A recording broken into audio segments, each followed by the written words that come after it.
আসসালামু আলাইকুম ওয়া রাহমাতুল্লাহি ওয়া বারাকাতুহু। সম্মানিত ভাই এবং বোনেরা, স্বপ্নে যদি কেউ হিংসা এবং প্রতারণা করতে দেখে, হিংসা এবং প্রতারণা স্বপ্নে যদি করতে দেখে, তাহলে এর কি ব্যাখ্যা হবে? এই ব্যাখ্যা কি আমাদের ভবিষ্যতের জন্য ভালো কিছু আসতে চলেছে তার ইঙ্গিত, নাকি খারাপ কিছু আসতে চলেছে তার ইঙ্গিত?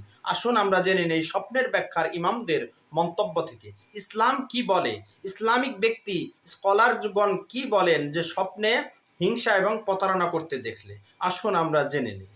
স্বপ্নে যদি কোনো ব্যক্তি, কোনো পুরুষ বা মহিলা স্বপ্নে হিংসা করতে দেখলো, হিংসাকারীর জন্য বিভ্রান্তির লক্ষণ, এবং যে হিংসা করলো তার জন্য দুর্ভোগ আসতেছে, তার জন্য দুঃসময় আসতেছে তার ইঙ্গিত, এবং হিংসার যে শিকার হলো, যাকে হিংসা করা হইল, সেই ব্যক্তির জন্য কল্যাণকর, তার জীবনে কল্যাণ আসতে চলেছে তার ইঙ্গিত বহন করে। সুবহানাল্লাহ।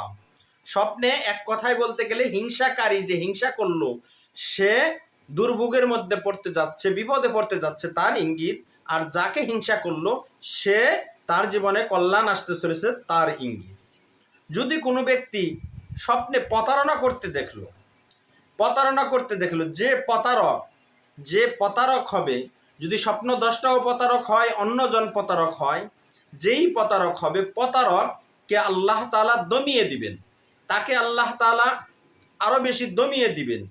আর যার সাথে প্রতারণা করা হইল তাকে আল্লাহ তাআলা গায়বীভাবে সাহায্য করবেন, তার ইঙ্গিত। স্বপ্নে যদি কেউ প্রতারণা করতে দেখে, প্রতারককে আল্লাহ তাআলা শাস্তি দিবেন, তাকে আল্লাহ তাআলা শিক্ষা দিবেন, তাকে আল্লাহ তাআলা আরো দমিয়ে দিবেন, তার ইঙ্গিত। এবং যার সাথে প্রতারণা করা হইল তাকে আল্লাহ তাআলা সাহায্য করবেন, অদূর ভবিষ্যতে সাহায্য করবেন, সে আল্লাহ তাআলার সাহায্য প্রাপ্ত হবে। এবং আল্লাহ তাআলা বলেছেন,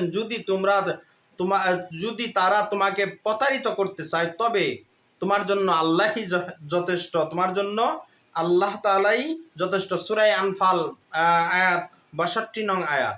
এই আয়াতের মধ্যে আল্লাহ উল্লেখ করেন। অতএব আমরা বুঝতে পারলাম, হিংসা যদি স্বপ্নে করতে দেখে তার জন্য দুর্ভোগ, যদি কেউ প্রতারণা করতে দেখে তার জন্য দুর্ভোগ।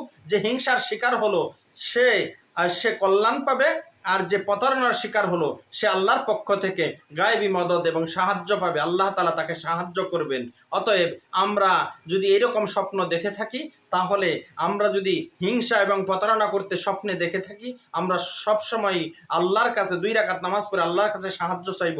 আল্লাহ তাআলা আমাদেরকে উত্তম সাহায্য করবেন এবং ওই সমস্ত স্বপ্নের ক্ষতি থেকে আল্লাহ তাআলা রক্ষা করবেন। আমার এই ভিডিওটি পরিশেষে, আমার এই ভিডিওটি যদি ভালো লেগে থাকে, অনুগ্রহ করে আমার এই চ্যানেলটি, ছোট্ট ইসলামিক চ্যানেলটি সকলেই সাবস্ক্রাইব করে দিবেন, সাথে থাকা বেল আইকন বাজিয়ে দিবেন, যাতে আমার আপলোড করা ভিডিও সবার আগে আপনাদের কাছে পৌঁছে যায়। এবং একটা লাইক এবং অনুগ্রহ করে একটা শেয়ার দিয়ে দিবেন। আর আপনাদের জীবন ঘনিষ্ঠ কোনো স্বপ্নের ব্যাখ্যা সহ ইসলামিক কোনো বিষয় জানার থাকলে আমাদের কমেন্ট বক্সে প্রশ্ন করুন, আমরা উত্তর দেওয়ার চেষ্টা করব ইনশাআল্লাহ।